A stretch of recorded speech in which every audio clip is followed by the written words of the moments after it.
Shalom everybody. Hello. It's an emotional day here in Israel and a busy day. We're all in the car taking Miss Maddy to the airport. 3-week visit in New Zealand, and yours truly will be looking after the bunch in the back. So extra prayers for James. yes, and prayers for Maddy for safe travel. It's been a busy few weeks. I got to go to the Knesset. Check this few clips out of my visit to the Knesset.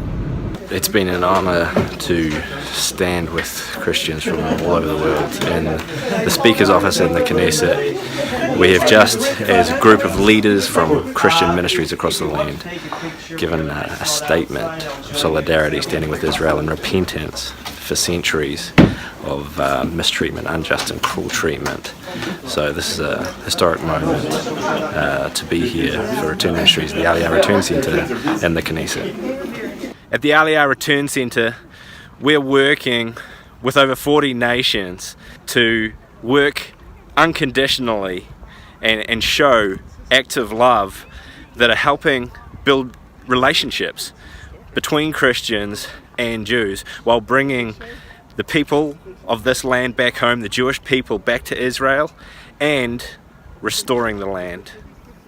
Not only this week, not only that at the Knesset, but just yesterday we were invited to an Aliyah event at Ben Gurion Airport with the Jewish Agency, where 300 new immigrants sponsored by Christians from around the world, and it was a celebratory event in honor of Israel's 70th year as a nation.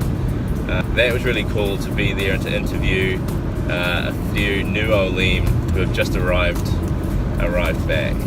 It's been very rattly and loud in our house over the last week or so. Yes, it's been very few rattling. days. Yeah. Over the weekend it started, and it's what's going on in Syria, really close to the Israeli border. Yes. Some of the booms, you can hear the booms almost constantly. And some of them are loud enough that they rattle our windows and doors downstairs. And I was thinking yesterday, it's kind of become surreal because you're just carrying on with everyday life with the kids and they don't even pay any attention. But when you stop and think about it, it's a war that's going on right there. There are huge explosions coming. We can hear the Syrian civil war from our home. Yeah. Assad is battling Syrian rebels, so civil war at its best. And the explosions, we can hear them.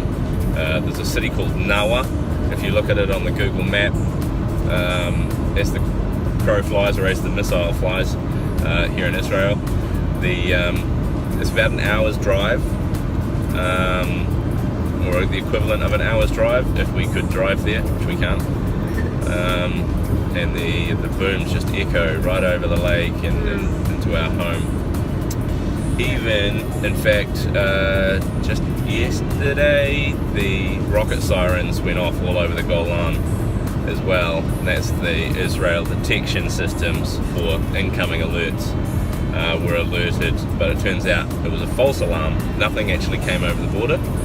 It was just the detection system picking up the bombs and missiles flying so close on the other side, on the Israeli side. So continue to pray for the peace of Israel, for peace in that situation. It's really important, and we trust that the God that watches over Israel neither slumbers nor sleeps.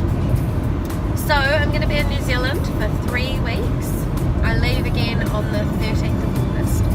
I've been in touch with our Pastor Kerry, and we're working on a time that I could host an evening where I can share a little bit about Israel and you can come and ask questions. Yeah, I look forward to catching up with some of you guys, and I'll see you at church if you're at church on Sunday. Look forward to the cold, wintry weather. I'm happy to be staying in the warmth, to be honest. I'm not so fussed on the cold, wintry weather. I want to go to the snow. You're going to stay here with me, Izzy, and Lulu, and Ruben. Who's going to look after me if you guys go as well? Oh, you're going to look after me, Ruben? Thank you. See, Ruben's going to look after me. Phew, worried about that. So there's a quick update from us. Shalom from the Galilee. And if you get the chance at church, bowl up and say hi to Maddy. Yes, please do.